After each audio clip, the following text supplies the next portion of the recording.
little Big A blue overcast skies on this Sunday morning as we tape this latest and final edition of the National Racing Report for 2015. Good to have your company, MSG Plus, Jason Blewett, Andy Serling, bright lights of the studio. I guess not far off the bright lights of Broadway. We are at New York City's racetrack, and this was a weekend. We had the 5-day break. It was good to be back Saturday. The place was buzzing, and nationally, Saturday was just a huge day. It always is. I mean, with the opening of Santa Anita, you get the big races out there. It's nice. They moved the La Brea the same day as the Malibu, and they're two big races, and you could argue that the La Brea potentially, though it didn't work out that way, could have some implications on the 3-year-old filly Eclipses. Didn't work out that way, but I'll tell you what, we saw a tour de force by one of the most talented horses in the country. Oh, this is the campaign that Runhappy has put forth, and he, of course, is our starting point on this edition of the Racing Report as we get you out to opening day at Santa Anita, and a crowd of just under 45,000 in attendance, their largest since 1994 on opening day. But the campaign Runhappy has strung together basically all season. This has been one of the most impressive 3-year-old sprint campaigns I can remember since I started coming to the track in the early 90s. You have Runhappy as the 3-year-old leader of the sprint division, and American Pharoah, of course, the leader of the distance races. You've got two sensationally talented horses that ran this year. I love the ride that Jose Lezcano gave Marking, who's second right now. He did all the things we talk about. He was riding the second-best horse, it turns out, but a horse who also has speed, as does Runhappy. And Jose, drawing inside, he made sure he used enough of Marking to let two things happen. One, to make sure that Runhappy couldn't slow it down too much so that he couldn't be beaten, and also to create enough separation so once Runhappy ran off a little bit, he could get to the outside of that rival. Now, Marking wasn't beating him, but I thought Jose gave his horse every possible chance because of his ride. But Marking is very, very good. Runhappy in a different league. Just too much racehorse for these. He'll be sprint champion, and rightfully so. I mean, with the string of stakes that he has strung together for Mattress Mac over the last 5 months or so, dating back, of course, to that Grade 1 King's Bishop on the Travers undercard, won the Phoenix at Keeneland, and beat Private Zone in the BC Sprint, and you see him just powering away, an easy victory beneath Hall of Famer Gary Stevens, who was subbing for the injured Edgar Prado. Yeah, and this is a horse who got a 113 buyer winning the King's Bishop on Travers Day, and while American Pharoah, obviously the big name that ran on Travers Day, on the racetrack, the star of that day was Runhappy, and he's proved it with these 3 consecutive big wins after the King's Bishop. And there's been a lot of noise involving his connections and the trainers and stuff that we're not really that interested in talking about. But I think when you put that together with this horse, it just shows you it's really horse racing. Obviously, the trainers, the riders, they can have an effect. But I think even the best trainers will tell you that a good horse can overcome just about anything. No question about that. 7 for 8 lifetime with Runhappy, and just remember there's 3 sides to every story, as the soon-to-be 4-year-old by Super Saver cools himself out after the race. He'll gallop back to the winner's circle as the overwhelming 1-2 favorite. And looking ahead, I mean, the great news, we lost some of the cream of the crop with the 3-year-olds, or even the handicap division. The first crop stallions going to stud for 2016. It's an impressive list, but he's coming back as a 4-year-old Runhappy, and I saw his connections post-Malibu said the Metropolitan on Belmont Day is his major goal the first half of the season. One of the biggest races of the year. It's a stallion-making race. It's $1.25 million. How can you not be there? Hopefully we could see him in a race like the Carter on Wood Memorial Day, perhaps as a prep for that race. But regardless, to think that he'll be coming on Belmont Stakes Day assures us that there will be at least one big star on that great card. All right, just under 45,000 once again in attendance at Santa Anita, and just one of, as far as the raw talent goes, one of the best and fastest horses in training, and that is not hyperbole. Let's see what happened with the 3-year-old fillies. As you had mentioned at the top of the show, a potential 3-year-old filly championship was on the line for Cavorting, who was the big favorite in this one for Stone Street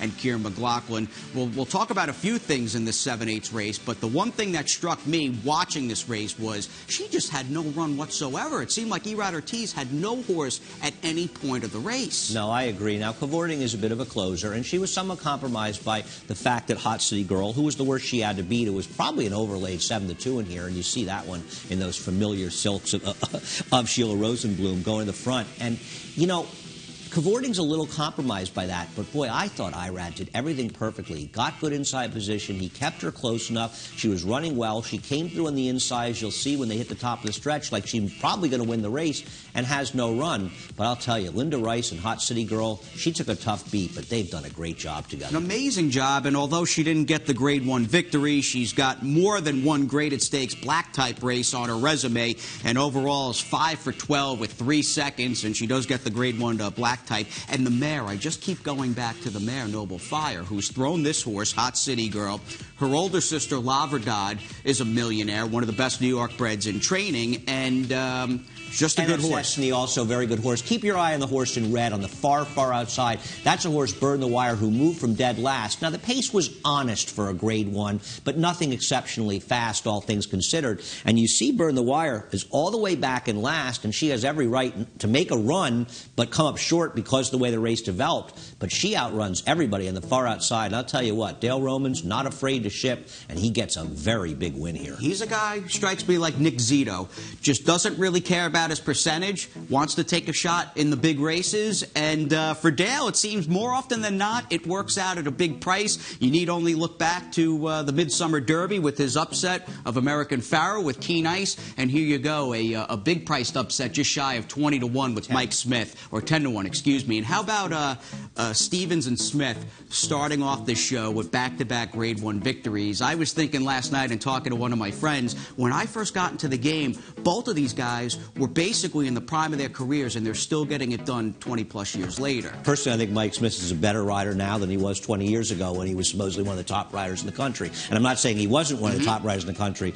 but I think Mike, he just rides a good horse the way they need to be ridden. If they have speed, he goes to the front. If they're a closer, he lets them hang back and make their big run. He does not get in the way of his mount's best talents, and that's why he wins. A terrific performance. Now, Burn the Wire at the Wire had won the 7-furlong forward gal back at Gulfstream last winter, but she did it that day getting a supersonic pace to close into. A different scenario, yet she put her run in. Dale Roman's talking about leaving her in California. I would guess it's the Santa Monica, which is either a Grade 1 or it's been downgraded to a Grade 2. Regardless, that's coming up. She raced against Olders there. I'm not sure who she's supposed to be super afraid of. If anything, the Olders, maybe they have more speed. She's a very nice closing filly. This race, though, did not come up fast. Over a second and a half slower than Malibu. And we'll see a maiden race a little bit later that actually went up to half a second faster as well. Yes, sit tight for that. A 2-year-old second-time starter by Twirling Candy, who has had himself a fine year as a freshman stallion, second to only Uncle Mo, as we say goodbye to Santa Anita for the meantime, and it's Green Means Go on the other side of the break with a dominating Gravesend victory.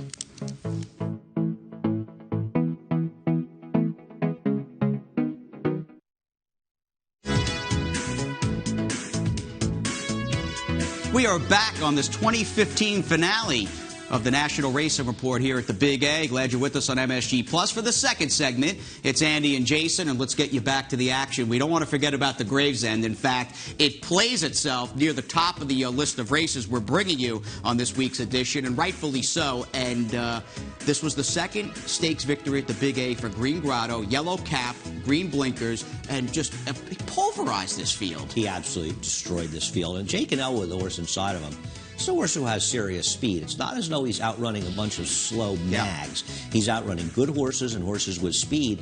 And this was a race that all of a sudden you realized about 10 seconds after this race is over. He's going fast.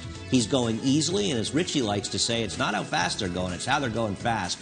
And Kendrick Carmouche very wisely kept him out in the 3-4 path the whole way, because as it turned out in yesterday's card, or Saturday's card at Aqueduct, he didn't want to be on the inside. He made sure that he paid attention and wasn't there, and that's what you have to love about him as a rider. Oh, and he's just progressed nicely and has really evolved into one of the circuit's best riders, and as long as he stays injury-free, he'll be set for a big winter. And he's the kind of guy off this ride, if we catch a day where the inside's good on the inner or the inside's not good, I think you can rest your money and try to be ahead of the curve, because you know Kendrick's going to be doing his homework. No, agree. You want to see riders that are paying attention, and clearly Kendrick is. But this was a very, very fast, impressive performance, a very fast pace, and a fast final time. And, you know, I had kidded with some people afterwards, and I said it on Twitter, and they thought I was joking. Who's going to get a faster buyer speed figure, Green Grotto or Runhappy? Now, we're not saying that Green Grotto is a better horse than Runhappy, but based on yesterday's performances, Runhappy got a 102 buyer speed figure. Green Grotto got a 107.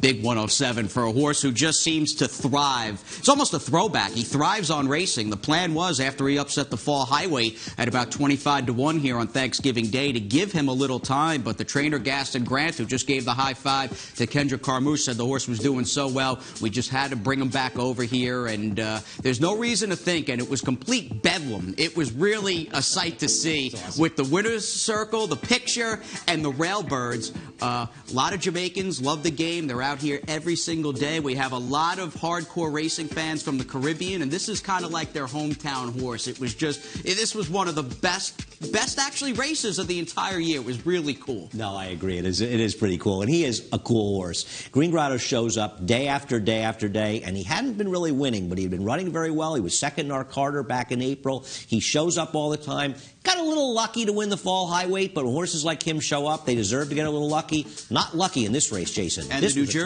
New Jersey bred horse of the year by a $1,000 stallion, and here's Zealous. Good horse can come from anywhere. We do need, at least for a couple seconds, just need to mention for Palace, he did rally to finish second, not in the same zip code Saturday as Green Grotto, and that was his final start. He's off the Spendthrift Farm. He never really got his act together in 2015, but so what? He had an amazing career. Linda Rice did an incredible job with a horse she claimed for $20,000, won 2 Grade 1s at Saratoga last summer. Everything else is gravy. Let's move on to the action down at Gulfstream Park. We've got a few races to bring you. In fact, a little rolling pick 3 from the Gulf, kicking off with their first stake on Saturday. Race number 4, the Sugar Swirl. Take us through with the 5-horse and Jeffrey Sanchez against the gray Stonetastic. Stonetastic is the 2, and she's a speed horse, and she's never been effective without the lead.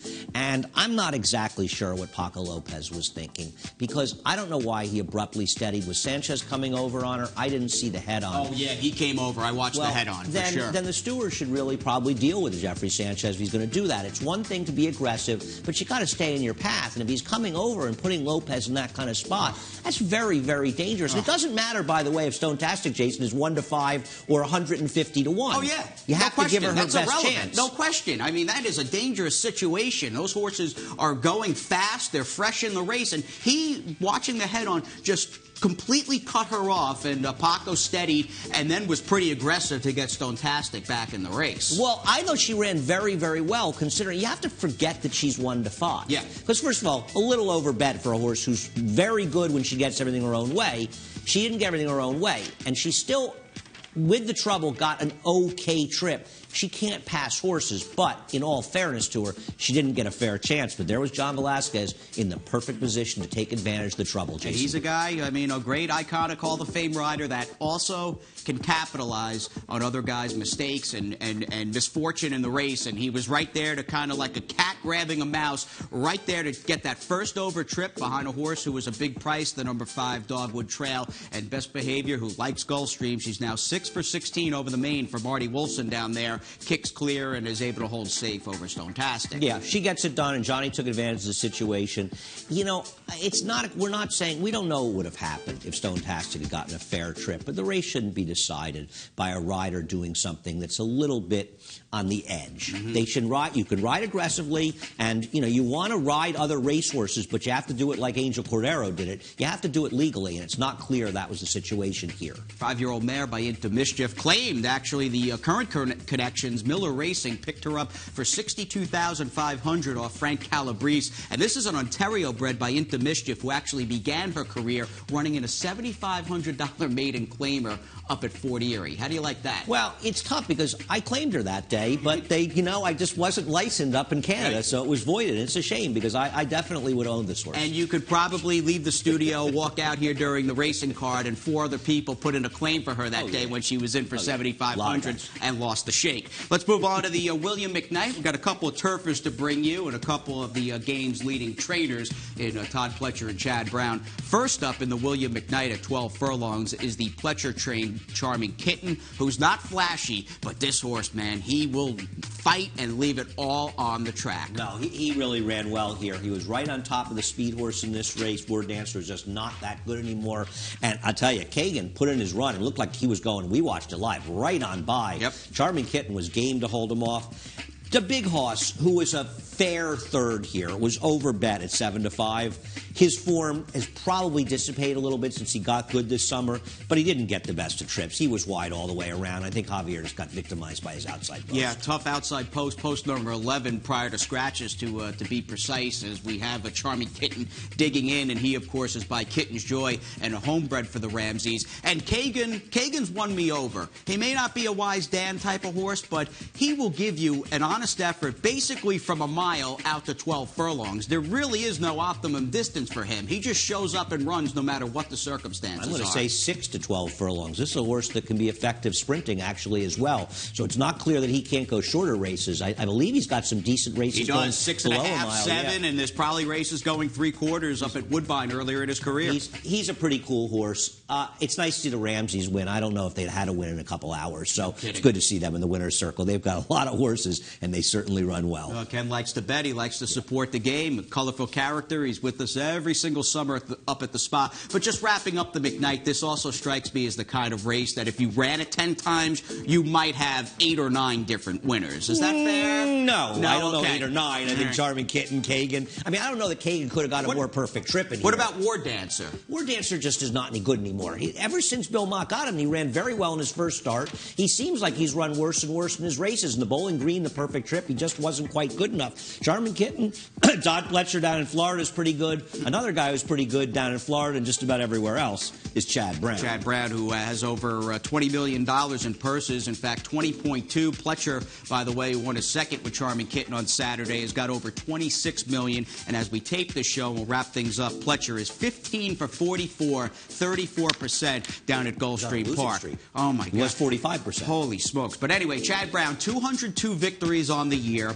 He has got 33 graded stakes victories, and he has brought out the best in Goldie S. Pony, who just likes to go to the front and just can keep finding more when she shows up. Well, certainly it's easy to find 4 when she's continually allowed to go 116 for 3/4. You know, I don't know why. I guess it's hard because Chad Brown has all the other horses in the race as well, but why nobody goes out there and finds a rabbit to run with her. The one time, and actually a horse who was in this race ran with her early, and I think that was Maximova. Well, Maximova actually employed different tactics, was able to be second here at a big price. But you're right, when she can control these races, she's too good for these, but she's taking advantage of the fact that there's nary a speed horse out there. And I think that, you know, harkens back an extension of the pace, the way this race played out, where Maximova was up close. She ran second. Rosalind, who went out for Chad Brown, checked in third. She was up 3 wide, and Chad Brown's filly actually finished 4th down on the rail. But none of the closers or mid-pack runners were ever involved in a race that was just dominated towards the front of the pack. And she's a really neat horse, Goldie Esponi, as you say. Chad's done a great job with her. But she is a horse that's taken advantage of circumstance one time after another. But you know what? Everybody knows what she's doing. Nobody seems to want to go with her except one race in Saratoga. Quick pop to the numbers real fast. We talked about Chad with 33 graded stakes wins and $20.2 million in the bag. How about Javier Castellano? $27.9 million, 337 wins in this country in 2015. It's funny. He's won the Eclipse Award 2 years in a row, and he'll probably lose it in the American Pharoah sort of firestorm if Victor Espinoza may well win it. And no disrespect to Victor, and obviously the American Pharoah story is a big story this year, but Javier's won it 2 years in a row. He had his best year this year. Incredible. Just continues to break new barriers as far as wins and purse money won. Good stuff with Javier and Chad. We've got another trip out to Southern Cali and some 2-year-olds by Twirling Candy and Uncle Mo to wrap up the show.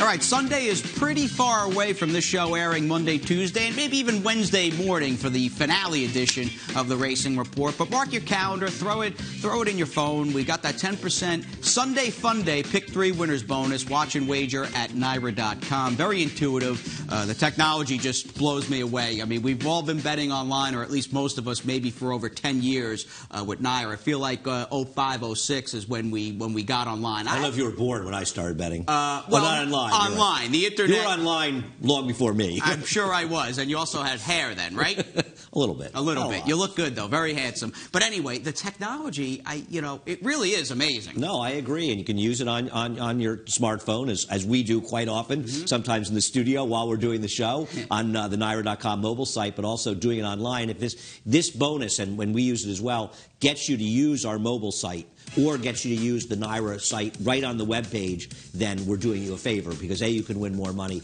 but B, it's the best way to bet. It's much better than the old NYRA Rewards site. Yeah, no knock on NYRArewards.com, but this site is just way more streamlined and just simpler to use. I mean, you got to throw in a multi-race spread ticket as they're loading in the gate. You'll be able to do it at NYRA.com. Let's move on to our pick 4. We've got 2 from Santa, 3 from Santa, excuse me, and 1 more from Gulfstream Park. Here is the far turn run of the Mathis Brothers Mile Stakes.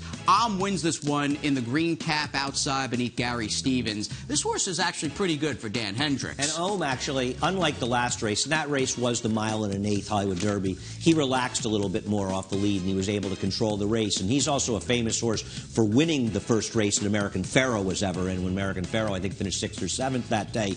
The one horse in this race that I think people might keep an eye on or go back and watch the whole race, the 5 Soul Driver, a horse who at times has run well. He creates some of his own problems, and he might be the kind of horse that makes riders look bad, but this is a horse that was out of position, wide the whole way, made a big, wide, premature move, and I think Soul Driver will run better in a subsequent race, but he's not beating Ohm if he runs this kind of race. Little trips and traps talk here on the National Racing Report for you fans out there of Southern California racing, and our second stakes race on the show tonight, in which Hall of Famer Gary Stevens has picked up a win. And I always like Dan Hendricks, of course, really came to prominence with brother Derek, and of course that great documentary and movie, the first Saturday in May, he and his boys, and I was happy to see him in the winner's circle. I agree, and I tell you what, you bring up First Saturday in May, it's a terrific movie. If you've never seen First Saturday in May, rent it, go, get it through Netflix, yeah. Whatever you do, watch First Saturday in May, you will not be disappointed. Oh, that is a resounding 2 thumbs up from the boys here on the studio set. 2 more to go from Santa, and this is our last stakes on the program, by the way, as we have the Daytona Stakes, and you and I were taping Saturday's Insider. We have Santa Need on one of our monitors. This was just a crazy race with a huge long shot who had that insane lead. In fact, here they come off the far turn. No, I know. We were just watching. We didn't, of course, we didn't bet the race, but it was fun to watch. We saw the horse in front is 40-1, and we're both yelling wire, rooting for the horse to hold off. But of course, the cavalry's coming, and it actually looks like this horse, Rocket Heat, who is 41-1, is going to hold on. But as usual, 6 horses hit the wire together in this race. But boy, 21-1, 52-1, 41-1, over an 8-1. The Super for a Dime paid $24,400. I don't know how much more it could have paid if the 5th horse, who was 44-1, had gotten 4th, because it seems like they got most of the pool. The super effective pool was $192,000, so it feels like there was about 70 cents on the winning combination. And I had 60 of that 70 cents. I also had a $10 try box, so I wouldn't be here if I had a dime of it. I'd be home sleeping. And there you go with that blanket finish there. Tiago Pereira, the winning rider, and trainer Philip D'Amato, who every now and then, I feel like in the Woody Stevens a few years back, shipped a horse in on Belmont Day, a 3-year-old sprinter. Fast horse, real fast horse. I can't remember his name, but he winds up running 1-2 in this blanket finish. Not bad. 1-2. I hope he had the exacta. The exacta came back $762 for $1. That is just, I mean, big balloons, as the iconic Harvey Pack would say. The old 13-14 big balloons. There's our little homage to Harvey Pack on this New Year's Eve racing report. And 2-year-olds, of course, soon to be 3. But let's wrap up the show with a couple of maiden winners. Wait for that photo here, though. We gotta get the photo. We gotta get that photo for Win for a while. We don't need the photo for Win. There we go. We do need to see are some 2-year-olds, Jason. The old 13-14. Let's stay at Santa. In fact, we say goodbye to Southern Cali with race number 5 on their opening day card. 2-year-old maiden special weight. A race, if I'm not mistaken, about a decade ago produced Go Sapper. This was the race that put him on the map. Yes, I think he won that race at a big price for Bobby Frankel. It normally comes up a loaded affair. I don't know about this year's edition, but I do know Dancing Candy, second time out, just blew the doors off this field as the 7-5 favorite. Well, he went 0.47 seconds faster than the La Brea winner, Liberta de Wire. He did in the front end. And the reason that I think you can feel comfortable that it was a particularly fast race is he was over 3 lengths ahead of the second-place finisher, our first-time starter. Ran very well, I thought, Mr. Coker, who was 10 3/4 lengths in front of the third-place finisher. So when you see gaps like that in a race that comes up quick, I think it's very fair to assume that these horses both ran very well. And Dancing Candy, I think this is a horse we're going to hear from. They have to be thinking about the big races just like everybody else is. Mike Smith, second win on this show. Clifford Size Jr. Jr., the winning trainer, and this one a colt by Twirling Candy, who's second as far as the first crop stallions in America behind Uncle Mo. He's got 25 winners from 44 runners. That's pretty good, and he's only standing for $15,000 in 2016. That seems like a bargain off what he's done this year. I love Twirling Candy, and I always felt like Twirling Candy was a horse that was victimized by his connections, loyalty to California, and I respect that as well. But the problem is that California's biggest races are mile-and-a-quarter races. You think of the Pacific Classic, the Hollywood Gold Cup, the Santa Anita Handicap, and Twirling Candy wasn't really a mile-and-a-quarter horse, and I always wished he would have come here and run the Met Mile because he was a wonderful racehorse, and a mile-and-a-quarter just a little far for him. All right, good stuff there. Let's wrap up the show. Speaking of good stallions and good racehorses when they are on the track, we've got another second-time starting winner by Uncle Mo, who's 28 for 71. He'll be standing for 75 large next year. And there is Rally Cry, who made some amends. He was tipped out here a few weeks ago in his 1-5 debut late in November at the Big A, like the second coming of Uncle Mo. 30 cents to $1, and Steve Ashton, good-looking firster, beat him that day. And the second-place finisher was Morse Code, a tap at half to honor code. He won this race, and he beat a nice horse for West Point that finished second. It was actually favored 9-5 in Wheels Up Now. The problem is he got a 79 buyer. Now, keep in mind, it's his second career start, and he was going a mile, so he certainly has room to improve. But we're talking about Todd Pletcher maiden winners down in Florida. We're used to seeing them running off the screen and running big figs, and I just wonder how much we can expect this horse to move forward, even though as a young horse he's supposed to. He's very precocious and very speedy. They paid almost $250,000 for him as a 2-year-old in training, and clearly he was cranked up to go here at Aqueduct, even though he ran third. And I walked away when I checked out the winning figures from Gulfstream Sunday morning before we started taping the show. My first reaction, because the field was so gapped out, I said, wow, only got a 79. Now, you expect these horses to get an 89 and move on and be a factor in races like the Holy Bull and the Fountain of Youth. Now, it may well happen, but he's going to have to improve. We'll see what he does, but it feels like there's still a bit of a hangover from this summer where Todd didn't have any good 2-year-old colts, and he's won some race down in Florida. Zulu looked good going 6 furlongs on opening day, but still, he doesn't have the kind of arsenal that he's had in the past. All right, we'll see what happens with Rally Cry and, of course, Dancing Candy going forward. And as we say goodbye, how much time do we have here on the show? We'll say goodbye. We're out of time, but a great year. Happy New Year to you, and thank you to all the fans. They are the best, right? Absolutely, and here's a horse who was the best as well. Oh, American Pharaoh just running away and hiding. Let's send it up to Larry Comas into that final furlong. To go. American Pharaoh's got a 2-length lead. Frosted is all out at the 16th pole. And here it is. The 37-year wait is over. American Pharaoh